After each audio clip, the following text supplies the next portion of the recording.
आप देख रहे हैं जहां मुख्यमंत्री पुष्कर सिंह धामी हिमालय हाउस का इस बीच उद्घाटन कर रहे हैं। बता दें आपको, दिल्ली दौरे पर है मुख्यमंत्री पुष्कर सिंह धामी और हिमालय हाउस का फिलहाल उद्घाटन करने पहुंचे हैं। बता दें यहां पर पूजन जो है वो हो रहा है, जहां मुख्यमंत्री पुष्कर सिंह धामी पहुंचे हुए हैं। हिमालय हाउस में मुख्यमंत्री पुष्कर सिंह धामी की मौजूदगी देखने को मिल रही है। उत्तराखंड के मुख्यमंत्री पुष्कर सिंह धामी जहां दिल्ली में विकास से जुड़े हुए मुद्दों को लेकर चर्चा करने के लिए केंद्रीय मंत्रियों से मिलने के लिए पहुंचे हैं, तो वही हिमालय हाउस का उद्घाटन करने के लिए भी मुख्यमंत्री पुष्कर सिंह धामी पहुंचे हुए हैं। बता दें आपको, पर्वतीय राज्यों में से एक उत्तराखंड के सिलसिले में मुख्यमंत्री पुष्कर सिंह धामी फिलहाल पहुंचे।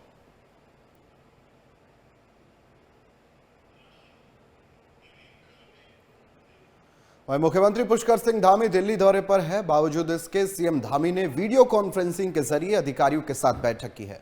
बैठक में कानून व्यवस्था, कांवड़ यात्रा और आपदा प्रबंधन को लेकर सीएम ने पुलिस के उच्च अधिकारियों को निर्देशित किया है कि सभी जिलों में सत्यापन अभियान सख्ती से चले।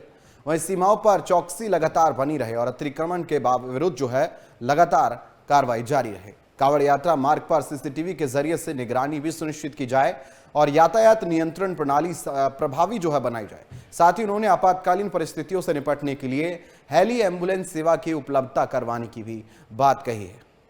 तो मुख्यमंत्री पुष्कर सिंह धामी ने अधिकारियों को निर्देश दिया है। वीडियो कॉन्फ्रेंसिंग के जरिए उन्होंने कांवड़ यात्रा को लेकर यह बैठक की है।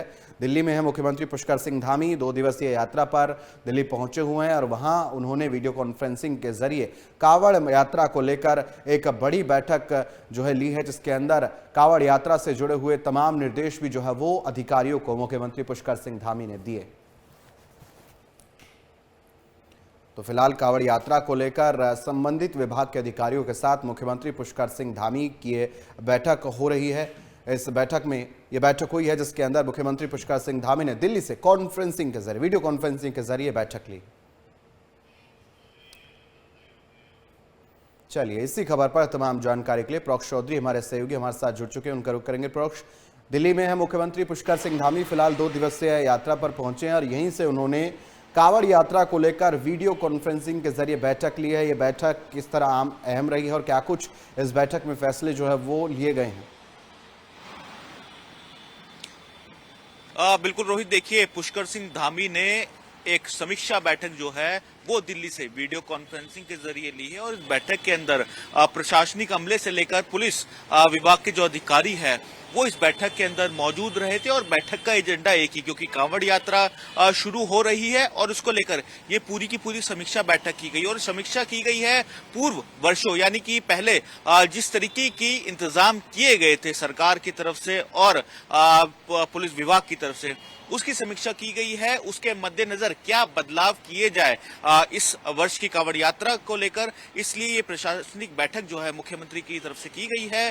इसके अलावा सभी अधिकारियों को निर्देश भी दिए गए हैं कि किसी भी तरह की कोई भी अप्रिय घटना ना हो, इसको लेकर अलग अलग जगह पर जो है पुलिसकर्मी तैनात रहे।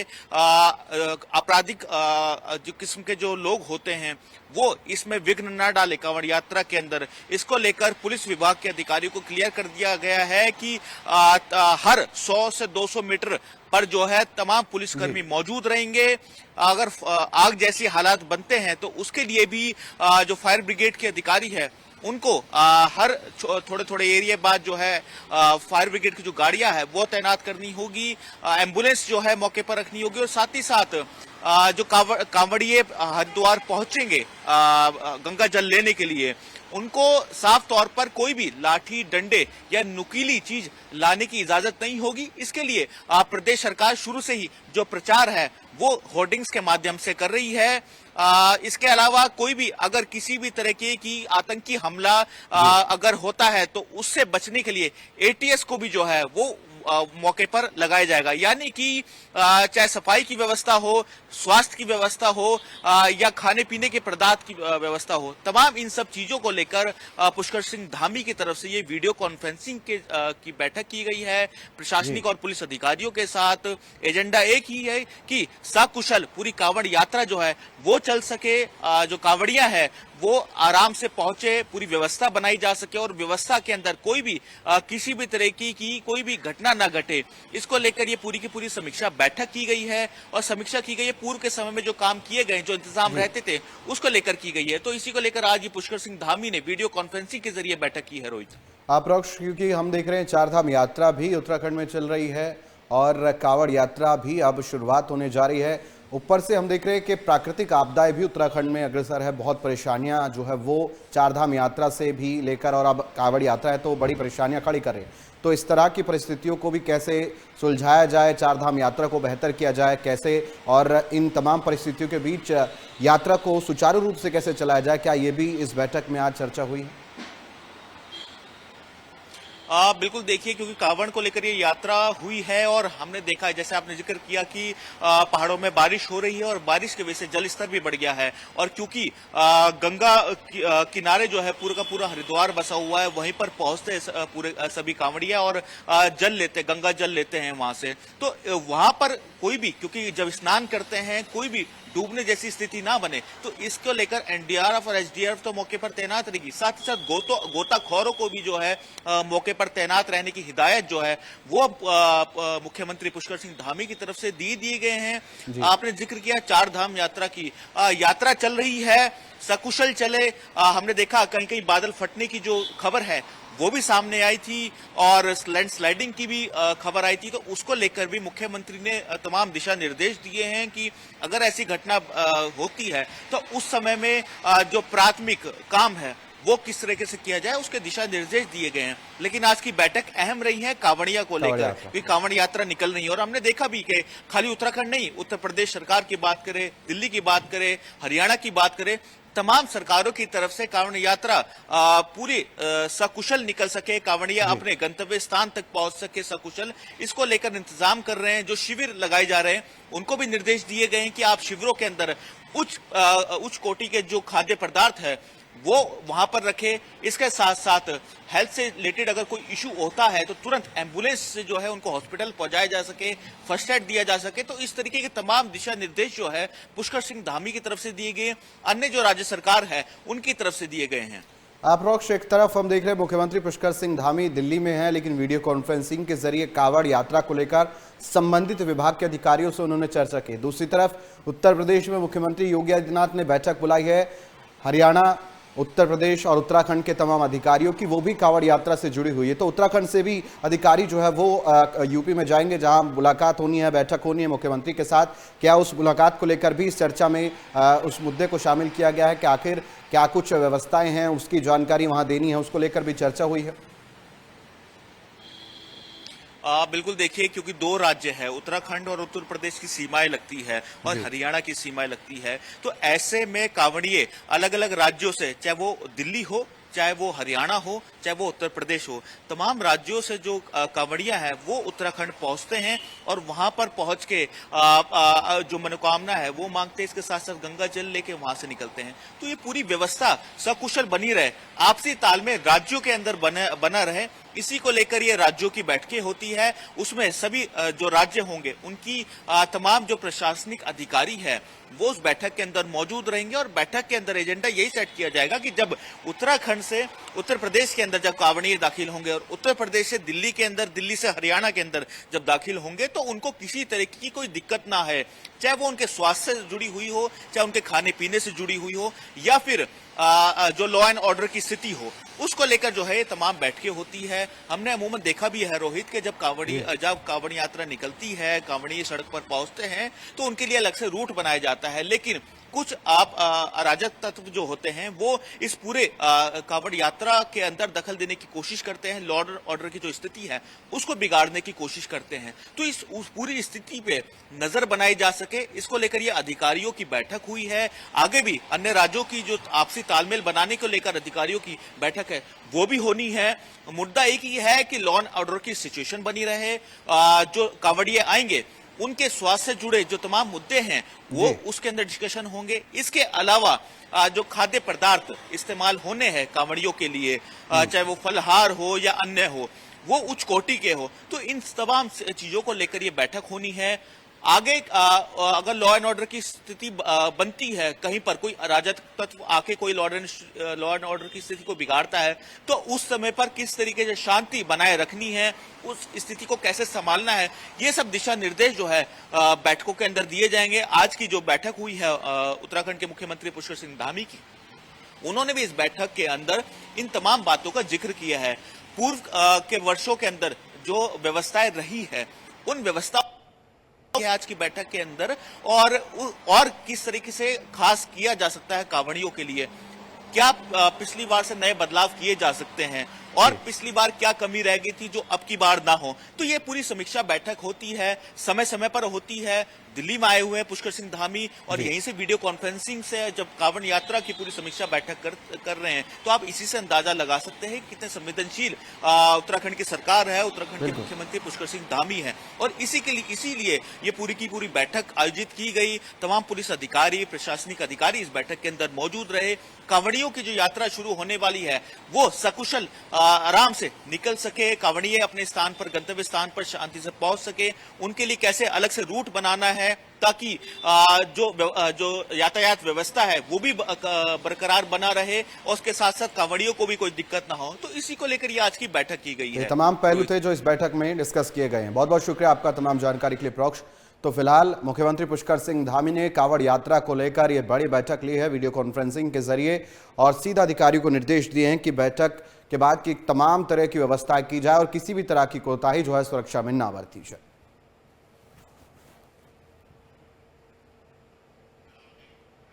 मुख्यमंत्री पुष्कर सिंह धामी ने दिल्ली में केंद्रीय कृषि मंत्री शिवराज सिंह चौहान से मुलाकात की है। इस दौरान उन्होंने कृषि से जुड़े हुए मुद्दों पर चर्चा की है। साथ ही सीएम पुष्कर सिंह धामी ने उत्तराखंड में कृषि क्षेत्र की योजनाओं की जानकारी दी। इस पर केंद्रीय कृषि मंत्री ने कृषि विकास योजनाओं में केंद्र की ओर से हर संभव मदद का भी भरोसा दिया है।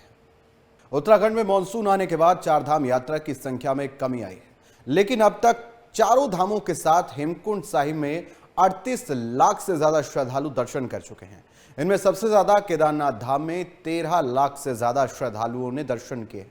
पर्यटन सचिव धीराज गर्ब्याल का कहना है कि मानसून आने की वजह से चारधाम यात्रा में कमी आई है, लेकिन उम्मीद है कि मानसून जाने के बाद फिर से चारधाम यात्रा में तेजी आएगी, जिसको लेकर तैयारियां भी इस बीच की जा रही है।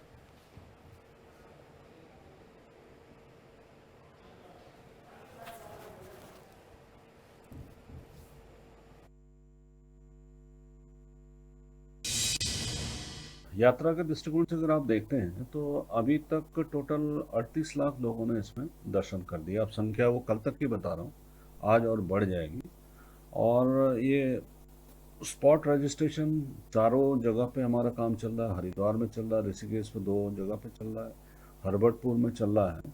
तो रजिस्ट्रेशन भी लोग कर रहे हैं और आने वाले समय में, अब खैर अभी तो फिलहाल मौसम का थोड़ा इफेक्ट तो रहेगा ही थोड़ा, लेकिन फिर भी श्रद्धालु हमारे जा रहे हैं। तो केदारनाथ में देखिए 13 लाख से ऊपर लोगों ने दर्शन कर लिया। वैसे ही बद्रीनाथ में 11.5 लाख लोगों से ज़्यादा लोगों ने दर्शन कर लिया। आपका गंगोत्री में 5.5 लोगों से ज़्यादा श्रद्धालुओं ने दर्शन कर लिया। वैसे यमुनोत्री में 5.5 के करीब है और 2 लाख करीब लोगों ने लगभग हेमकुंड साहिब के दर्शन कर लिए हैं। और जिस हिसाब से व्यवस्थाएं हमारी हैं और सुविधाएं हम लोग दे रहे हैं और डिस्ट्रिक्ट एडमिनिस्ट्रेशन जिस तत्परता के साथ लगा हुआ है, तो ये संख्या आपकी बढ़ेगी और स्मूथली चलेगी।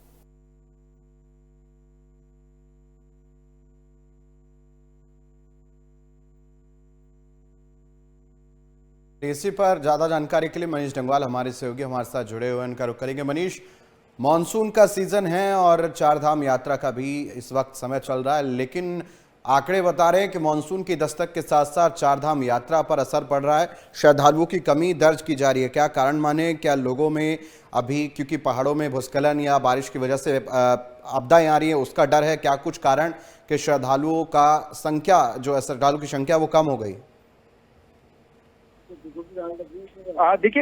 देखिए बिल्कुल जिस तरीके से अमूमन मानसून आता है तो उसके साथ ही चारधाम यात्रा में जो है वो कमी भी देखने को मिलती है, क्योंकि जो श्रद्धालु होते हैं वो कहीं ना कहीं बरसात के मौसम में चारधाम यात्रा करना उचित नहीं समझते। और जिस तरीके से मौसम जो है वो पल पल बदलता है, लगातार बारिशें हो रही है, उसको देखते हुए भी जो है यात्रियों की संख्या में गिरावट आ रही है, लेकिन अभी तक अगर आंकड़े पे नजर दौड़ाएं तो 38 लाख श्रद्धालुओं ने अभी तक दर्शन कर दिए और 13 लाख से ज्यादा श्रद्धालुओं ने केदारनाथ में दर्शन कर दिए। तो ये आंकड़ा बताता है कि अगर सितंबर अक्टूबर तक जब यात्रा चलेगी और मानसून की विदाई के बाद जब यात्रा फिर से एक बार गति पकड़ेगी तो ये आंकड़ा जो है वो 50 लाख से ऊपर यानी कि 60 लाख तक भी जो है वो पहुंच सकता है। तो सीधे तरीके से कह सकते हैं कि अभी भले ही मानसून की वजह से जो है यात्रा थोड़ी कम हुई हो, लेकिन जैसे ही मानसून जो है वो निपटेगा उसके बाद यात्रियों की संख्या में तेजी से एक बार फिर से इजाफा देखने को मिलेगा। मनीष, चारों धामों में से फिलहाल अधिक संख्या की हम बात करें या कम संख्या की बात करें तो फिलहाल किस धाम पर अभी यात्रियों की श्रद्धालुओं की जो है संख्या ज्यादा देखने को मिल रही है और कहां पर फिलहाल अभी कमी दर्ज की गई है? देखिए, अगर आंकड़े की बात करें तो केदारनाथ में 13 लाख से ज्यादा श्रद्धालु और बद्रीनाथ में जो है 11 लाख से ज्यादा श्रद्धालु जो है वो दर्शन कर चुके हैं। यमुनोत्री में जिस तरीके से जो मार्ग है वो पूरी तरीके से बाधित है, तो यमुनोत्री में इन दिनों जो है वो श्रद्धालु नहीं जा पा रहे हैं जो बाहर से आ रहे हैं। तो इस तरीके से देखेंगे तो अगर हेमकुंड साहिब की भी बात करें, हेमकुंड साहिब का भी आंकड़ा जो है वो इसमें शामिल है 38 लाख में। तो सीधे तरीके से देखें तो श्रद्धालुओं में जोश जो है वो चारधाम यात्रा को रहता है। हालांकि मानसून में थोड़ा सा ये कम होता है, लेकिन जैसे ही मानसून समाप्त होगा उसके बाद श्रद्धालु फिर से जो है वो बड़ी संख्या में चारों धामों की ओर रुख करेंगे। बिल्कुल मनीष, लेकिन क्योंकि बारिश हो रही है, भूस्खलन की जैसी स्थिति भी बनी हुई है और बहुत सी प्राकृतिक आपदाएं जो हैं वो पहाड़ी राज्यों में देखने को मिल रही है, असर माना जा रहा है उसका पड़ रहा है, लेकिन कहा यह जा रहा है कि मानसून, जैसे आपने भी कहा कि मानसून खत्म होने के बाद श्रद्धालुओं की संख्या बढ़ती है। तो पिछली बार के आंकड़ों की अगर हम बात करें तो अभी तक के आंकड़े देखें तो क्या इस बार इजाफा हुआ है?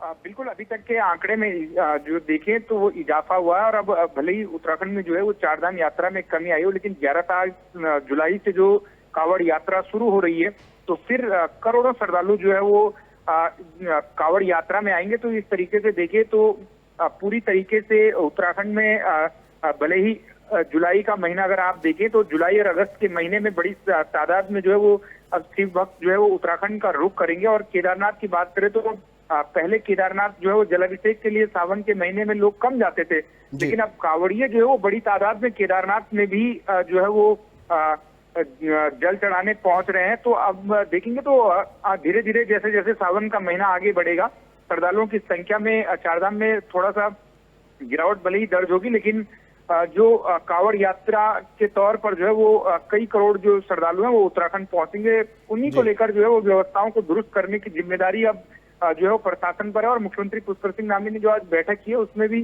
साफ तौर से निर्देश दिए कि कांवड़ यात्रा जो रहने वाली है उसमें किसी तरीके की कोई कमी न रहे। तो इसको लेकर प्रयास जो है वो प्रशासन करे। जी चलिए, बहुत बहुत शुक्रिया मनीष तमाम जानकारी के लिए। हरिद्वार के ज्वालापुर में पूर्व मुख्यमंत्री एवं कांग्रेस नेता हरीश रावत अपने अलग अंदाज में नजर आए। यहां वो कटरा बाजार पहुंचे तो वो सीधे अपनी मनपसंदीदा मिठाई की दुकान पर पहुंचे और खुद समोसे तले। इस दौरान हरीश रावत ने घेवर और समोसे का स्वाद भी लिया। दुकान पर मौजूद लोगों ने हरीश रावत के साथ खूब सेल्फियां भी ली और बातचीत भी की। साथ ही रावत ने भी सभी से गर्मजोशी से मुलाकात की और दुकानदारों का हालचाल भी जाना। बता दें कि इससे पहले भी हरीश रावत सड़क किनारे और बाजारों में आम लोगों के बीच कई बार नजर आ चुके हैं।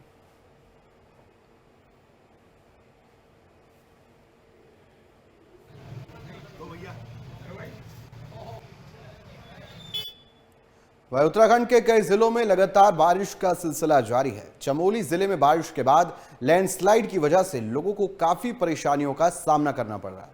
उधर भारतीय भूवैज्ञानिक सर्वेक्षण ने भी यहां लैंडस्लाइड की संभावना जताई है, जिसको देखते हुए प्रशासन पूरी तरह से अलर्ट है। पुलिस की ओर से भारी बारिश की आशंका को देखते हुए विशेष सतर्कता बरतने को कहा गया है। इसके अलावा मौसम विभाग ने अगले 4 दिनों तक उत्तराखंड में भारी बारिश का अलर्ट जारी किया है। खासकर उत्तरकाशी, टिहरी, बागेश्वर, देहरादून और रुद्रप्रयाग में भारी बारिश की संभावना जताई गई है। लगातार हो रही बारिश की वजह से बद्रीनाथ राष्ट्रीय राजमार्ग के बंदरापानी के पास पहाड़ से मलबा सड़क पर आ गया, जिससे सड़क पूरी तरह से बंद हो गई। हालांकि प्रशासन की ओर से मलबा हटाने का काम युद्ध स्तर पर जारी है, लेकिन मौसम सही न होने की वजह से काफी परेशानियों का सामना करना पड़ रहा है।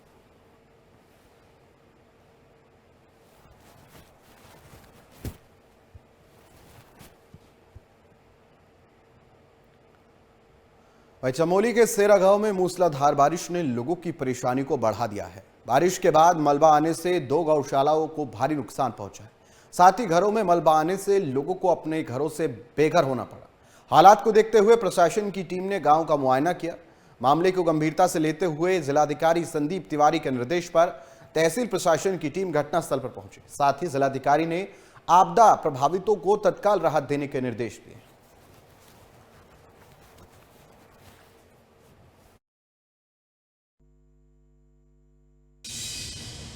आज नंदानगर में सेरा गांव में अतिवृष्टि की सूचना प्राप्त हुई है, जिससे कि 2 गौशालाओं को नुकसान हुआ है और कुछ घरों में मलबा गया है। तहसील प्रशासन की टीम मौके पर है और नुकसान का जायजा ले रही है। जो भी आवश्यक कार्यवाही है वो की जा रही है। जिन घरों को शिफ्ट करना है उनको सुरक्षित स्थानों में शिफ्ट भी किया जा रहा है और PWD द्वारा JCB भेज के सड़क को खोलने का कार्य किया जा रहा है और बाकी कोई जनहानि या पशुहानि की सूचना अभी तक प्राप्त नहीं हुई है। देहरादून में अवैध रूप से लगे मोबाइल टावरों पर प्रशासन ने शिकंजा कसना शुरू कर दिया है। जिला प्रशासन की संयुक्त कार्रवाई में अब तक 30 मोबाइल टावरों को सील किया गया है। डीएम सविन बंसल ने बताया कि मोबाइल टावर सिर्फ कंपनी और उपभोक्ता के बीच का सौदा नहीं होता, बल्कि उसका असर आसपास के पूरे क्षेत्र पर पड़ता है। उन्होंने कहा कि प्रशासन ने यह सुनिश्चित कर रहा है कि हर टावर तकनीकी और कानूनी मानकों पर खरा उतरे।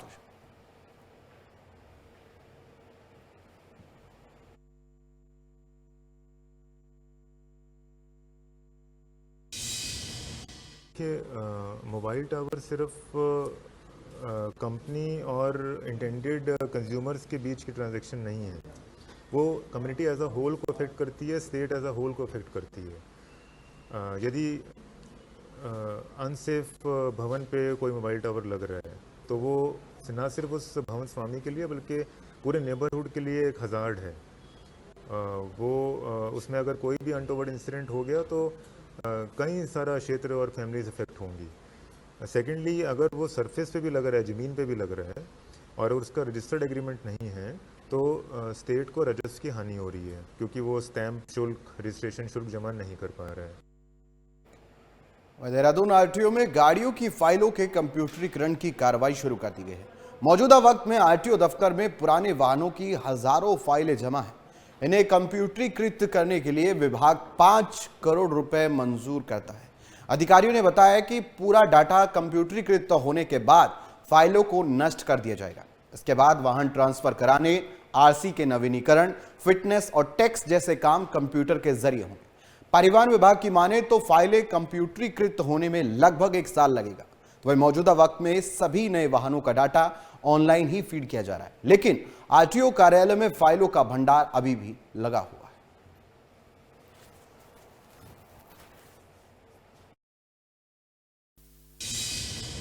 पूरे उत्तराखंड में लगभग हमने 100 जितनी उस टाइम पे डॉक्यूमेंटेड फाइल्स थी सभी ऑफिसेज की 2021 में चलाया और मैं खुद इसको देख भी रही थी। 2024 तक ये पूर्ण भी हुआ था पूरा। UKPFMS वर्ल्ड बैंक की सहायता से हमने इसको किया था। 110% कर दिया। पेजेस ज़्यादा निकले तो 100 से ज़्यादा ही हमने किया। कुछ परमिट रिलेटेड जो फाइल्स हैं, RTA वाली जो फाइल्स हैं, रजिस्ट्रेशन रिलेटेड जो सारी हो गई हैं और जो परमिट के रिलेटेड फाइल्स हैं वो कुछ अभी नहीं हो पाई हैं, क्योंकि उसमें कई बार ऑडिट के प्रकरण होते हैं और कुछ साथ ही कुछ वाद जो है वो न्यायालय में चल रहे होते हैं, तो वो डिजिटाइज तो हो गई हैं, लेकिन उन फाइल्स को अभी हमने डिस्ट्रॉय नहीं करा है, वीड आउट नहीं करा है।